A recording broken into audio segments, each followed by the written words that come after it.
C'est l'histoire d'un combat de titans. Un combat qui oppose le cachalot, l'un des plus grands prédateurs de la planète, au calamar géant, le diable des profondeurs. Le prédateur et sa proie. Une équipe de biologistes marins mène l'enquête. Il est parti. Leur mission? Découvrir comment à 400 mètres de profondeur, les cachalots chassent les calamars géants. Mais qu'est-ce qu'il fait? On est touché. Cette expédition ne sera pas de tout repos. Les scientifiques vont devoir s'aventurer dans les profondeurs des abysses. C'est la condition pour étudier cette traque hors du commun.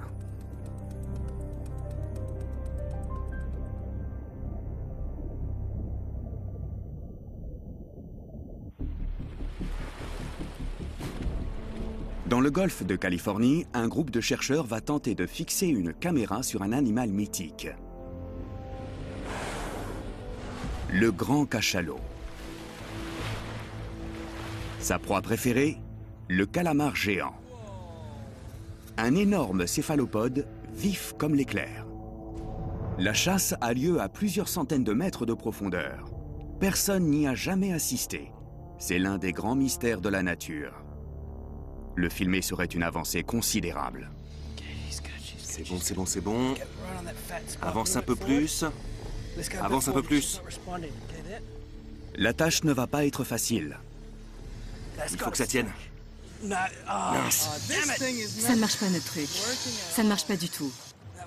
On était parfaitement placés, c'est trop bête.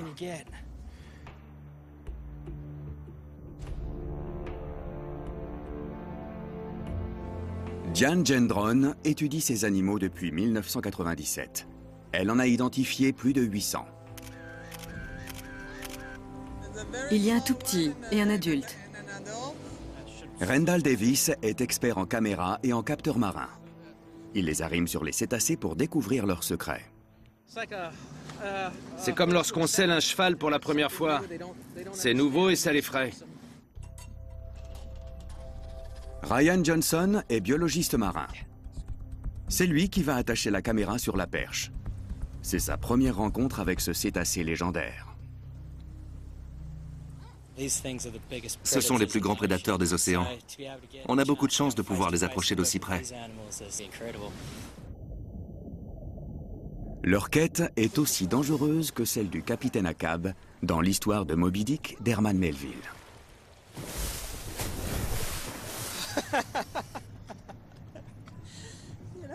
Ces cachalots sont vraiment énormes.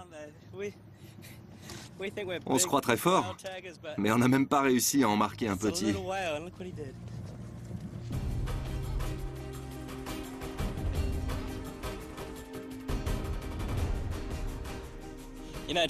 Je rêve depuis toujours de participer à ce genre de mission. J'ai grandi avec ces histoires incroyables de chasse entre cachalots et calamars géants.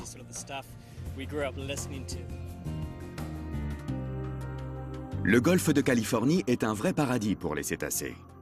Les recherches vont se concentrer autour d'une petite île, San Pedro Martyr. L'équipe a une semaine pour localiser et marquer à la fois les cachalots et les calamars géants.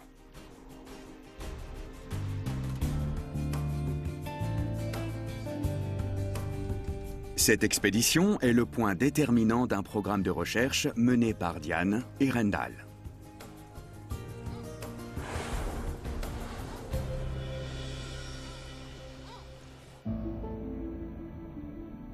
Il y a quelques mois, les scientifiques ont équipé 5 cachalots de capteurs électroniques. Ils ont enregistré leurs déplacements, la profondeur et la température de l'eau. C'est Bill Gilly qui a marqué plusieurs calamars géants. La compilation des données a fait surgir une énigme. Les céphalopodes passent toute la journée à 400 mètres de profondeur. Et le soir, ils remontent vers la surface. Les cachalots adoptent un autre comportement. Ils plongent de jour comme de nuit à cette profondeur. C'est leur zone de chasse. Mais qu'est-ce qui pousse les cachalots à chasser par 400 mètres de fond plutôt que d'attendre la nuit que les calamars remontent? Pour répondre à ces questions, les scientifiques ont décidé d'installer une caméra sur le dos d'un cachalot. L'avantage des données visuelles, c'est qu'elles nous permettent d'appréhender les subtilités du comportement des animaux. Sans elles, ce serait incompréhensible. Rendall attend beaucoup de cette nouvelle technologie.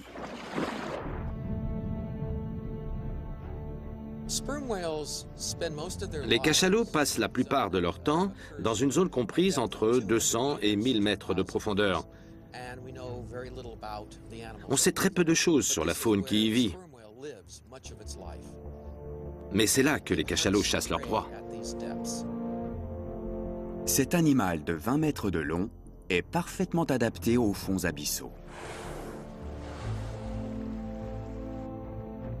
Son énorme tête abrite un système sonar ultra puissant.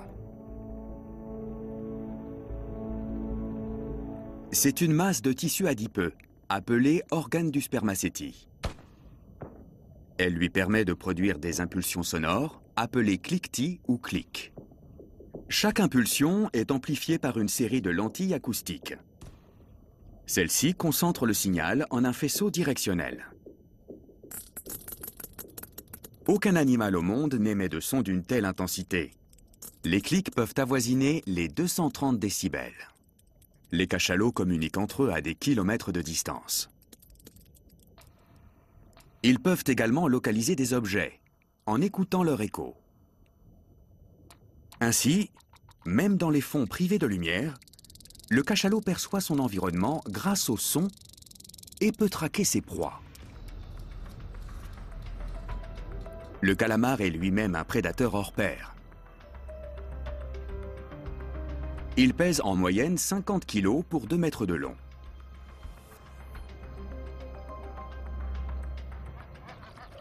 Bob Cranston est caméraman spécialisé dans la prise de vue sous-marine. Il va aider l'équipe à trouver des calamars géants. Il les filme depuis 10 ans. Ce sont des prédateurs très agressifs. Ils n'hésitent pas à venir vous suçoter les jambes et il faut les repousser très fermement. S'il y en a plusieurs, c'est assez dangereux. Ils sont parfaitement adaptés aux profondeurs. Leurs yeux sont sensibles à la lumière polarisée. Ils voient dans le noir le plus total. Les calamars géants se déplacent en expulsant violemment l'eau à travers un entonnoir musculeux. Ce sont des animaux extrêmement rapides. Comment les cachalots font-ils pour les attraper? La caméra nous permettra peut-être de le découvrir. L'idée, c'est de placer cette caméra de manière à voir au-dessus de la tête de l'animal. Elle permet de le suivre pendant qu'il chasse, qu'il capture ou dévore ses proies. C'est pratiquement l'unique moyen de savoir ce que font les animaux qui plongent à ces profondeurs. Rendall a déjà fixé des caméras sur le dos de requins-baleines. Il a ainsi découvert qu'ils attirent les petits poissons et leurs prédateurs.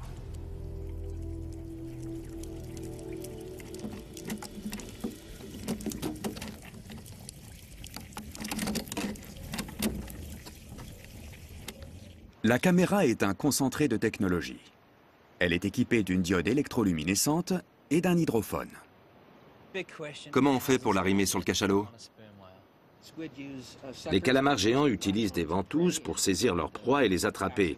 On utilise nous aussi des sortes de ventouses pour attacher notre matériel. C'est un peu l'arroseur arrosé. On va la coller sur notre proie. Oui. Cette approche n'a que des avantages. On obtient les données voulues sans blesser l'animal. Pour approcher les cétacés, il faut s'avancer en canot à moteur. En général, ils se déplacent en groupe. Il suffit d'en apercevoir un pour localiser tout un clan. 5 degrés à tribord, à 300 mètres. La ventouse et la caméra sont reliées par un câble. Elles sont fixées au bout d'une perche en fibre de carbone de 8 mètres de long. Ryan et Rendall vont guider la perche. Diane manœuvre le canot et Willem surveille la force d'aspiration de la ventouse.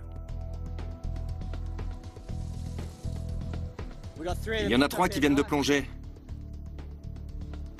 En voilà un, regardez ça. Lequel est le plus proche?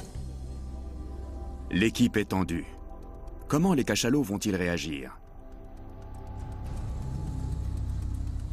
Sur le navire qui sert de base, le capitaine guette les cétacés. On a vu un cachalot émerger tout près, à tribord. En général, les cachalots restent 8 minutes en surface entre deux plongées.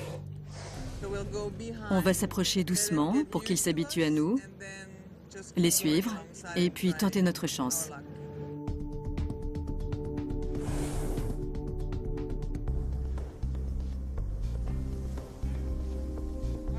On est prêt? Je pense que oui. C'est bon pour toi? Reste là. Attention à ne pas le toucher. Ne bouge pas. Il est parti. On n'a plus qu'à recommencer. Ce cachalot s'est vite échappé. Un autre sera-t-il moins timide?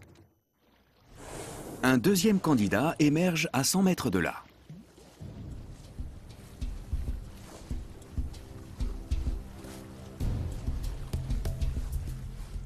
On est prêt? Ne bouge pas. Reste avec nous. Reste avec nous. On peut y aller. Ne bouge pas. Vas-y vite, vite, vite!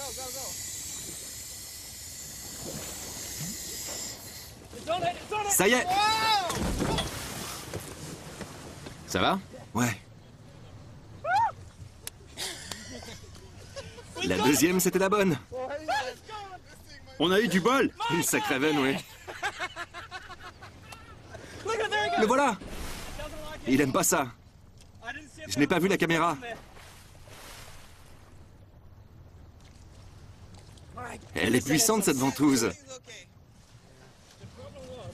C'était énorme. Je crois que c'est bon, là. Oui, c'est bien accroché. C'était vraiment magique. On s'était fixé une mission et en 20 minutes, on l'a menée à bien. L'inconvénient, c'est que ça ne plaît pas au cachalot. C'est juste une ventouse, mais ça le gêne.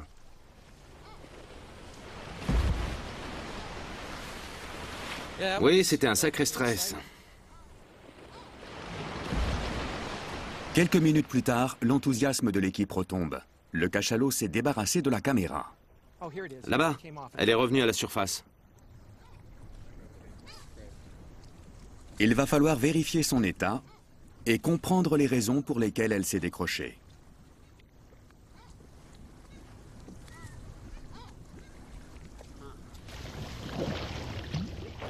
Il faut revenir à bord pour vérifier que la ventouse fonctionne.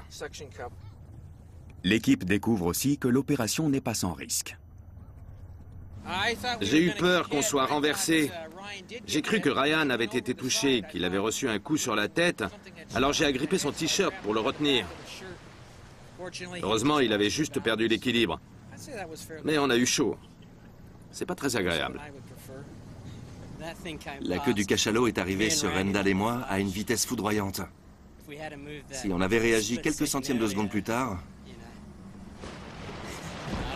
je ne sais pas ce qui serait passé. Il faut qu'on revoie notre plan d'approche et qu'on se montre plus prudent. On a tendance à oublier à quel point ces animaux sont puissants. Bob Cranston, lui, est bien conscient du danger. Quand on nage avec les baleines, il y a une zone de danger que j'appelle l'arc de la mort. C'est l'intervalle qui sépare la nageoire pectorale de la queue. Si vous vous retrouvez entre la pectorale et la queue, et que celle-ci fouette l'eau d'un mouvement latéral, elle peut vous arracher la tête, vous briser la poitrine ou vous casser les côtes. Bref, vous faire passer un sale quart d'heure. C'est ça l'arc de la mort. Ça ne va pas être facile de trouver un autre cachalot. On va en trouver près de l'île, c'est sûr et certain. San Pedro Martyr est une île volcanique. Les eaux qui l'entourent comptent parmi les plus riches du monde.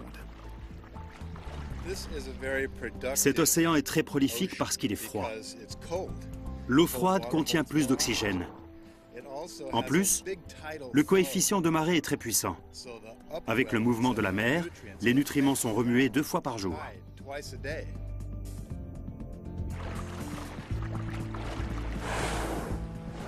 C'est un endroit unique.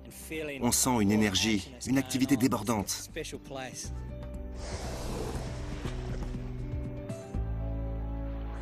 Le golfe de Californie abrite au moins 20 espèces de baleines et de dauphins.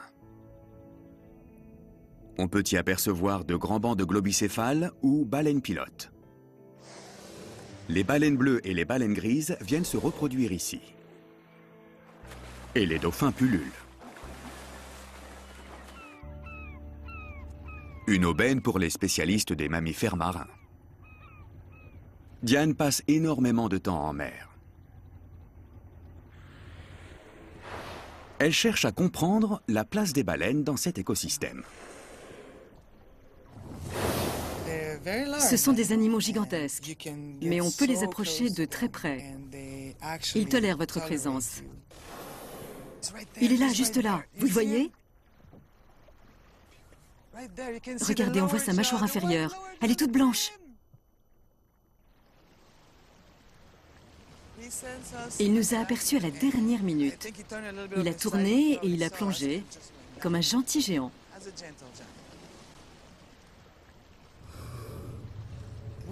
On sait très peu de choses sur eux. La moindre découverte est un événement. Les cachalots sont très nombreux dans le golfe, plus d'1 millier. Mais pourquoi? Il y a une forte concentration de calamars géants dans cette zone. C'est sans doute pour cela qu'on trouve autant de cachalots dans le golfe.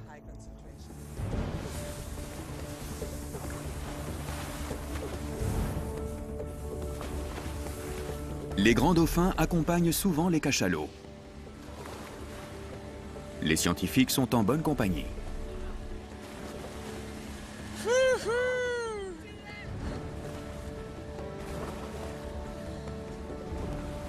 Il a fait un saut périlleux.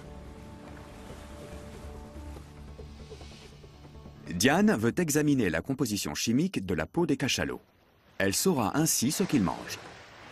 C'est parfait là. C'est le bon moment. Les cachalots muent régulièrement. Ryan a de la chance. C'est lui qui va aller ramasser des échantillons de peau. C'est la première fois que je vais plonger avec des cachalots. Je suis très content, mais c'est quand même un peu angoissant. Ce sont de gros animaux.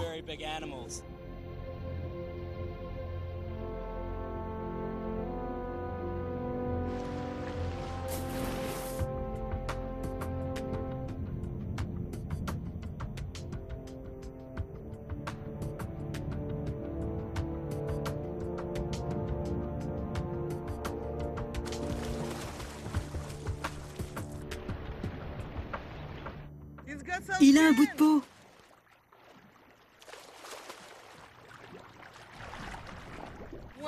Et un gros morceau en plus. C'est formidable, Ryan. Je l'ai approché par derrière. C'était super. C'est parfait. Parfait. C'était génial de nager avec eux. J'ai sauté et j'ai suivi 2 ou 3 individus. Il y avait même un petit. C'est un sentiment indescriptible. C'est incroyable. Voilà à quoi ressemble la peau de cachalot. Elle est très sombre et très dure. On va analyser ce bout de peau. Il nous permettra de savoir si leur régime alimentaire a changé. D'après les recherches de Diane, cette population de cachalots se nourrit presque exclusivement de calamars géants. Un grand mâle peut en dévorer 350 en une journée. Il faut approcher les mâles avec prudence. Ils sont 2 fois plus gros que les femelles. Et ils peuvent se montrer agressifs. Je ne sais pas comment il va réagir. C'est un peu dangereux. C'est un grand mâle, comme dans Moby Dick. Très vite, le cétacé les détecte.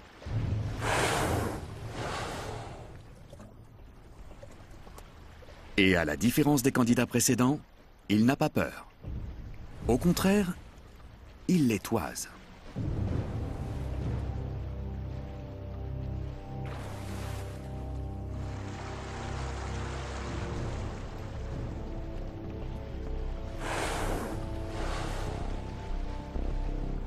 Le monstre de 30 tonnes se dirige vers eux. Qu'est-ce qu'il va faire? On te regarde, c'est tout. C'est un grand individu. Il mesure plus de 20 mètres de long. Les scientifiques peuvent admirer son énorme tête carrée.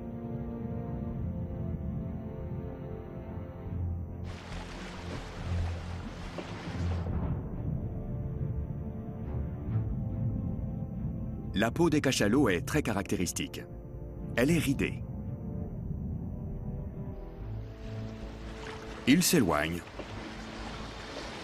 Il était simplement curieux. Il est parti. À tribord. Il vient vers nous. Deuxième jour de la mission. L'équipe se trouve au milieu d'un cercle très animé. Ils sont énormes. Il y en a 3, là, là et derrière. Il y a des mâles partout. 1, 2, 3. T'as vu sa gueule grande ouverte? Ils se disputent un territoire. Mieux vaut ne pas tenter de les marquer. La réaction d'un grand mâle pourrait être plus violente, puisqu'ils sont 2 fois plus grands. Et je ne pense pas qu'on ait envie de voir ce que ça donne. Tu sais pourquoi Diane ne veut pas arrimer de caméra sur un mâle? Elle a peur qu'il revienne nous agresser. C'est vrai? Mais oui, bien sûr. Oui, ils sont dangereux. Si on tente le coup sur un mâle, il y aura seulement une plus grosse queue qui tentera de nous faire chavirer. Mais qu'elle soit grande ou petite, de toute façon, si elle nous frappe, on boira à la tasse. Au fond, ça ne fait pas de grande différence. Je suis catégorique, pas de mâle. On ne sait pas comment ils peuvent réagir. Il continue donc de chercher des individus de taille plus modeste. Mais même un petit cachalot sera toujours aussi grand que leur canot.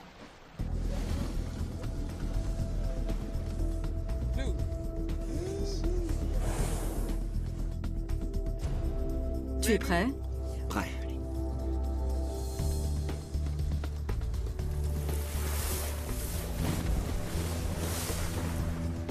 Il faut tenter notre chance. On a loupé notre coup. On y retourne. On va chercher un autre groupe. Au moins, ils ne reviennent pas nous attaquer. La ventouse est moins agressive qu'un harpon, mais elle est beaucoup plus difficile à fixer au dos de l'animal. Il va plonger.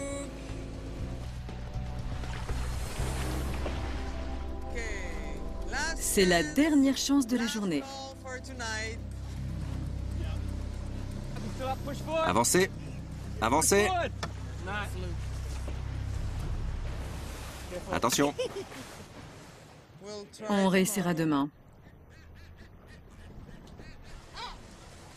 Le lendemain matin, la mer est calme. Une femelle se repose à la surface. Et elle n'est pas seule. Il y a un petit. Super. La mère se prépare à plonger.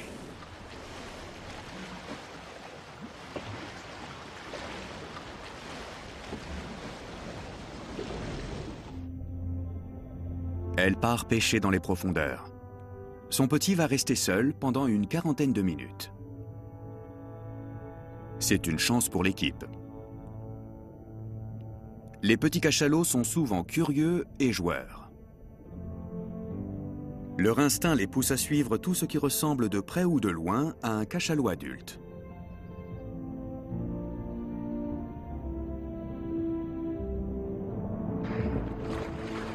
Ce petit pèse déjà 1 tonne et mesure 4 mètres de long. Il passe ses journées à respirer, téter et suivre sa mère.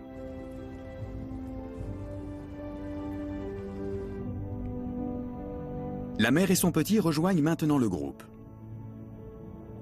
Mais il se produit quelque chose d'inhabituel. Les cachalots se rapprochent pour nager de concert. Diane a déjà vu ce type de comportement. En voilà un autre. Ils vont se grouper pour nager tous ensemble. C'est une façon de se retrouver. C'est un moment privilégié.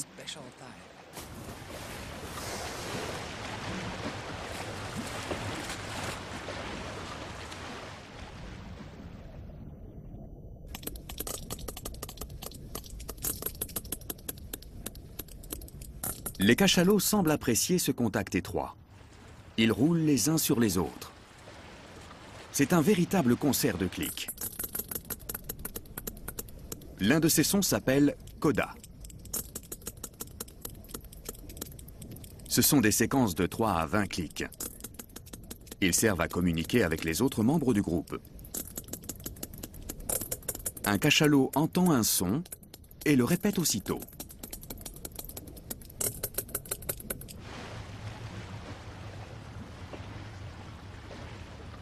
Les scientifiques ont analysé ces séquences. Ils ont découvert que leur schéma correspondait à celui d'une conversation. Que se disent-ils? On l'ignore encore. Ils ont envie de jouer. Regardez-les.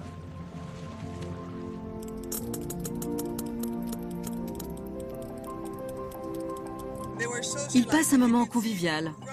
Ils batifolent, ils se frottent les uns sur les autres. On voit des têtes et des queues émerger. C'est dans ces moments-là qu'ils émettent des codas. Et là, on a vraiment envie d'aller sous l'eau, voir ce qui se passe. Mais pourquoi ils font ça? C'est le petit, je crois qu'il avait envie de jouer. Regardez, ils sont tous alignés. Avec des dauphins qui passent. J'adore ces moments-là. C'est merveilleux de les observer, d'être près d'eux en mer.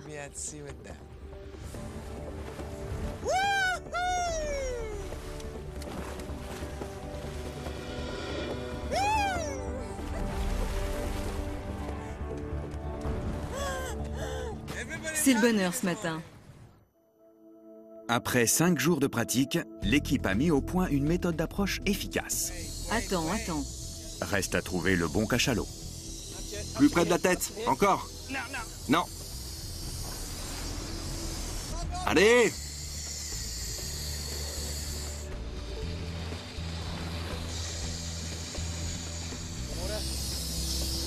Ça n'aspire pas.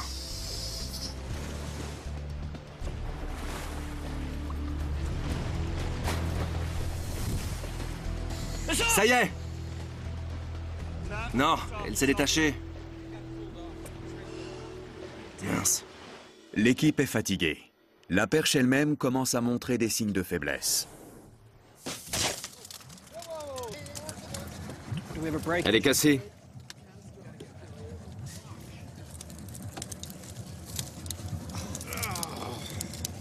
Attends. Vas-y doucement. Il faut rentrer. Ces cachalots ont cassé ma perche en fibre de carbone. C'est assez impressionnant parce que c'est vraiment difficile à casser. Maintenant, la perche ne fait plus 8 mètres, mais 6. Ça veut dire que Ryan sera encore plus près de l'arc de la mort. Et il ne sait même pas ce que c'est. La perche brisée n'est pas la seule surprise de la journée. Il se passe quelque chose près de la surface. Des centaines de mouettes plongent dans l'eau. C'est un immense banc de sardines. Bob veut filmer cette intense activité. C'est une aubaine.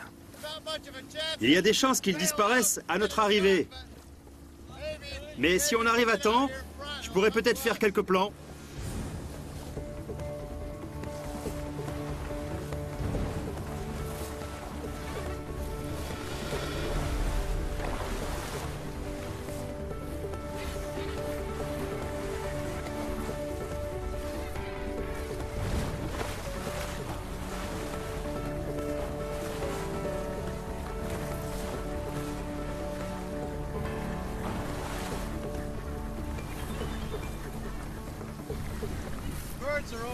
Les oiseaux sont juste au-dessus du banc.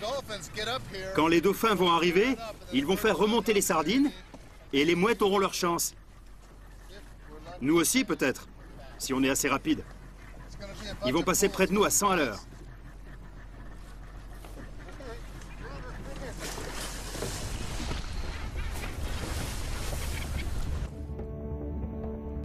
Les dauphins ont repéré les plongeurs. Ils bifurquent pour les éviter. Par ici. C'est raté encore une fois. L'un d'eux nous a regardés. Et à part ça, on n'a pratiquement rien vu. On a entendu leur sonar et toutes sortes de clics et de sons. Et puis, plus rien.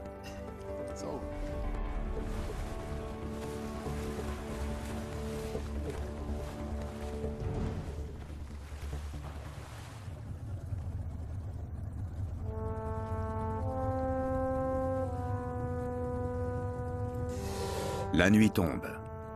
Bientôt, les calamars géants vont remonter à la surface pour se nourrir. Ryan veut équiper l'un d'eux d'un capteur. Mais pour cela, il faut d'abord l'attraper. Ça tombe bien, Bob est un expert. Un vrai pêcheur ne révèle jamais tous ses secrets, mais en voici quelques-uns. D'abord, on allume des torches. Et ça, c'est un leurre. Il est phosphorescent. Tu la charges à la lumière? Oui, on la charge à bloc. Et on la met à l'eau. Et voilà le bout de la ligne.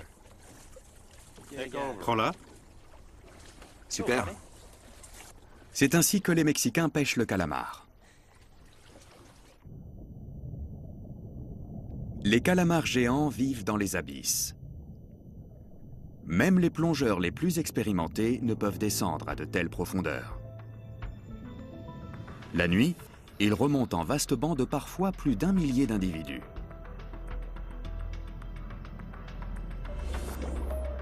La croissance de cet animal vorace est extrêmement rapide.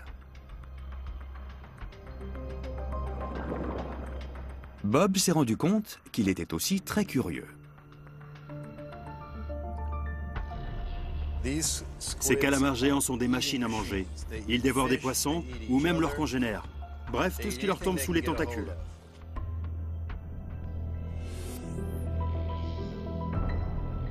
Leurs puissants tentacules sont équipés de ventouses. Elles servent à attraper les proies et à les goûter. Les poissons sont souvent gluants. Pour les attraper, il faut une arme fatale. Et ces ventouses sont pourvues de petites dents à l'intérieur. Et au milieu des tentacules, une bouche coupante qui déchire les proies. Le calamar géant a une si terrible réputation qu'on l'a surnommé le Diable Rouge. Ryan en a attrapé un. C'est un monstre. Je dirais qu'il mesure bien 1,70 m. Le voilà. Regardez-moi ça! C'est dingue! Waouh! La vache! Un petit coup de main La peut-être? vache! Allez, je vais t'aider à le tenir. Pose vite ton capteur qu'on le remette à l'eau. Je vais l'accrocher là. Je fais un tour. On va savoir à quelle profondeur il va, s'il suit les mêmes schémas que le grand cachalot. Ce truc enregistre la profondeur? Profondeur, température de l'eau et position. Je tiens ça. Il est assez fragile. On va pouvoir le remettre. Je le libère. Voilà, super. On le remet à l'eau? On y va? On le soulève? Attention, t'es en train de lui déchirer la peau, là. C'est un animal très fragile. On y va.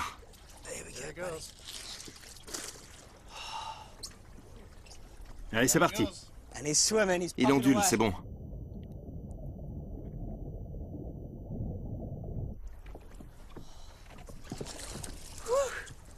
C'est fou cet animal, hein? C'est beau, hein? Quelle bête! Le calamar géant retourne tout droit vers les eaux froides des profondeurs. Il est adapté aux très hautes pressions. En surface, il est bien moins à l'aise. Ce premier succès encourage l'équipe. Elle est déterminée à marquer un cachalot. Même avec une perche raccourcie. Le canot est entouré de mâles. Chacun d'eux tente d'approcher un groupe de femelles. Dans ce genre de situation, il arrive qu'ils se battent. On y va tout doucement.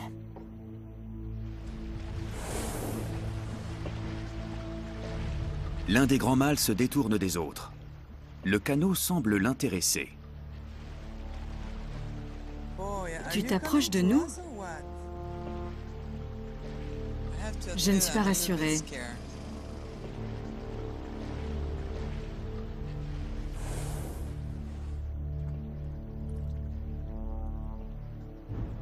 Il vient droit sur nous.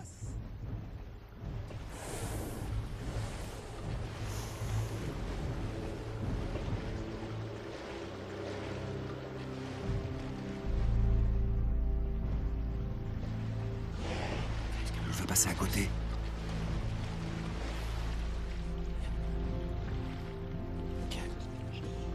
Aïe, aïe, aïe. Ah non, mon Dieu. Oh. Mais qu'est-ce qu'il fait? Il nous a touchés. Non, non, non, ça va. Ça va? Il nous dit de nous éloigner, de partir, c'est tout. Il marque son territoire. Exactement. La queue est sous le canot. Ça t'est déjà arrivé? Non, mais j'en avais entendu parler. T'en avais entendu parler? Oui, mon Dieu. C'était incroyable. C'est fou, il s'est approché et il nous a poussés doucement, comme pour nous dire « restez à distance ». Il n'y a rien d'autre à dire.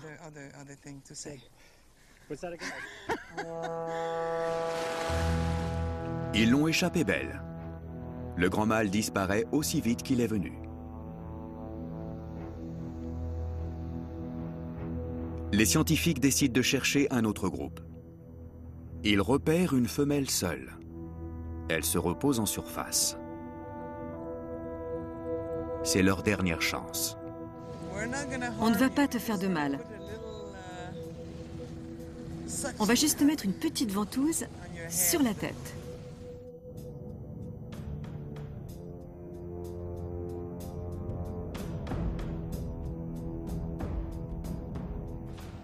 Encore quelques secondes.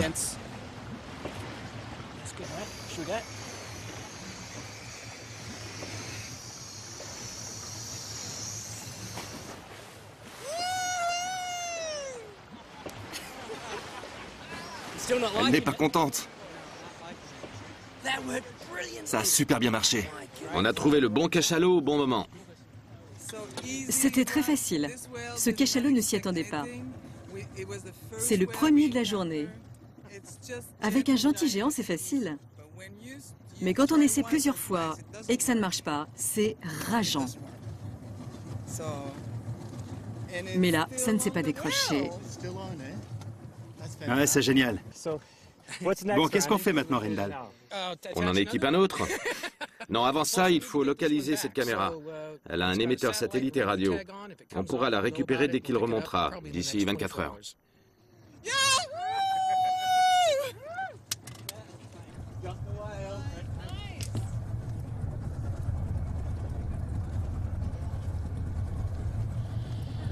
Le cachalot doit être dans les profondeurs.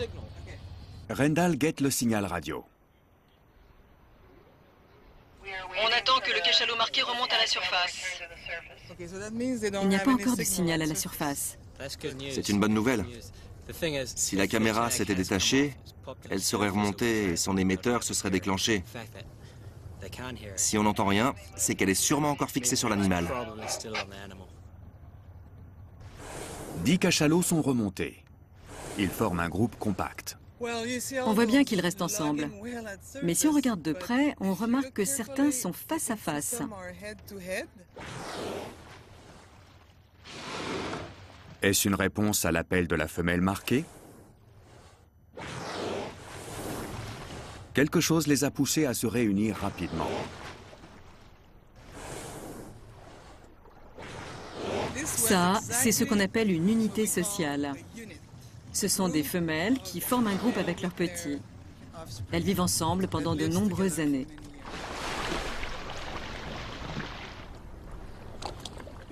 Quelques minutes avant le coucher du soleil, Diane repère la caméra. Là-bas. Ouais, je la vois. Elle est juste là. Elle s'est décrochée du cachalot.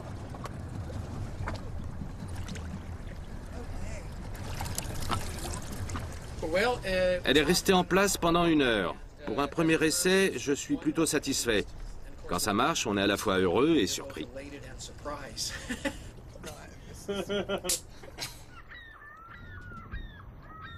Tout le monde a hâte de voir les images enregistrées.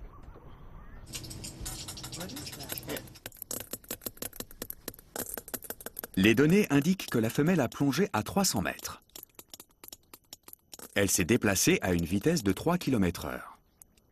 La diode illumine le plancton qu'elle a croisé en chemin. L'écran est quasiment noir. Mais l'hydrophone a enregistré une foule de sons. Une chose est sûre, ces sons sont des codas. Ce ne sont pas de simples clics. Les codas permettent aux cachalots de communiquer entre eux.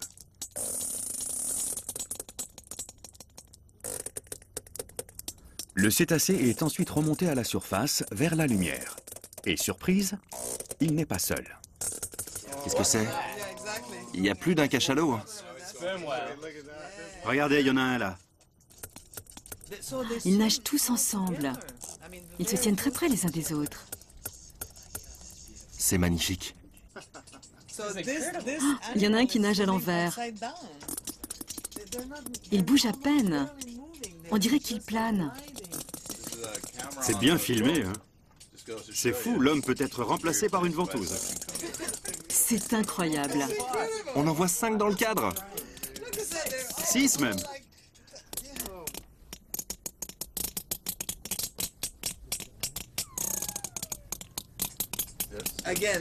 Et encore des codas.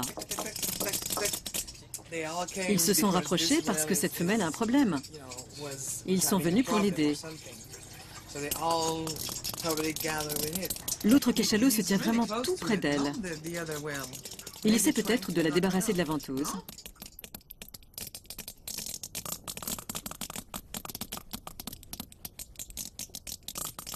La caméra a eu le temps de filmer 1 heure.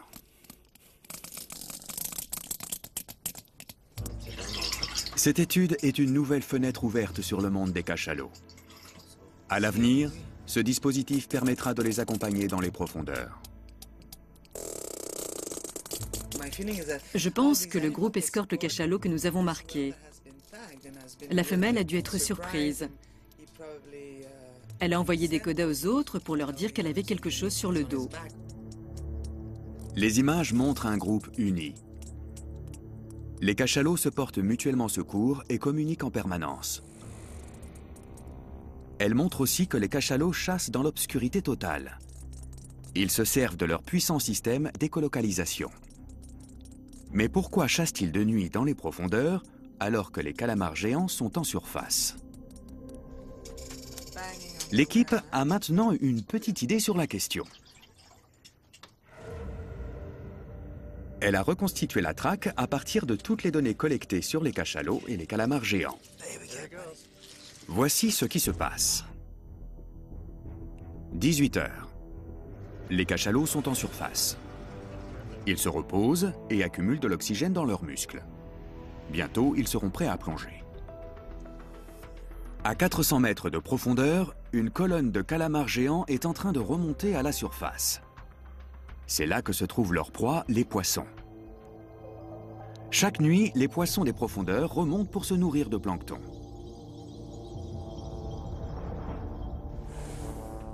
Le cachalot a passé 8 minutes en surface.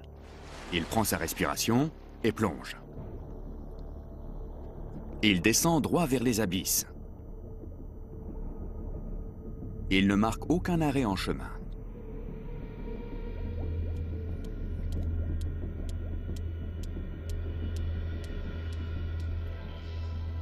Près de la surface, les calamars géants chassent les poissons.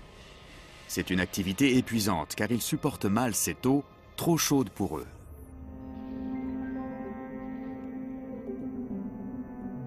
Les données montrent que les calamars géants redescendent à plusieurs reprises dans les profondeurs, sans doute pour se rafraîchir.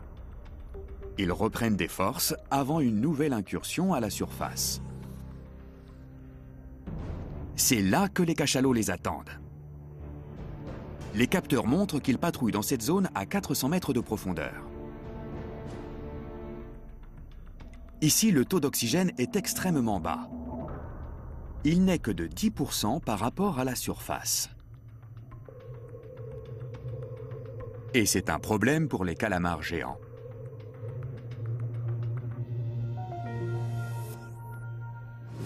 Les calamars géants sont d'ordinaire extrêmement rapides, mais le faible taux d'oxygène les rend peut-être moins vifs et plus faciles à attraper.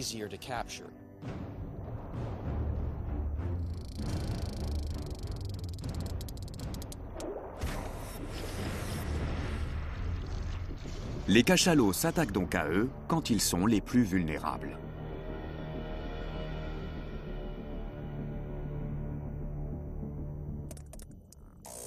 Pour les scientifiques, ce film est une avancée considérable. Je vais conserver cette vidéo.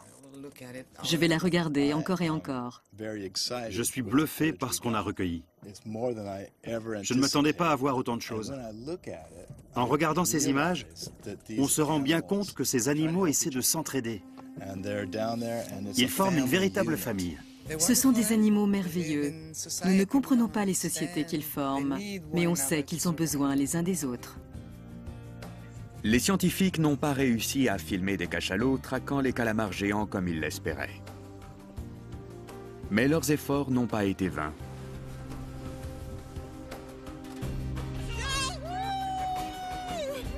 Leurs images sous-marines témoignent de l'incroyable solidarité de ces grands mammifères. De temps en temps, on a la chance de découvrir quelque chose d'inédit, quelque chose que personne n'avait jamais vu.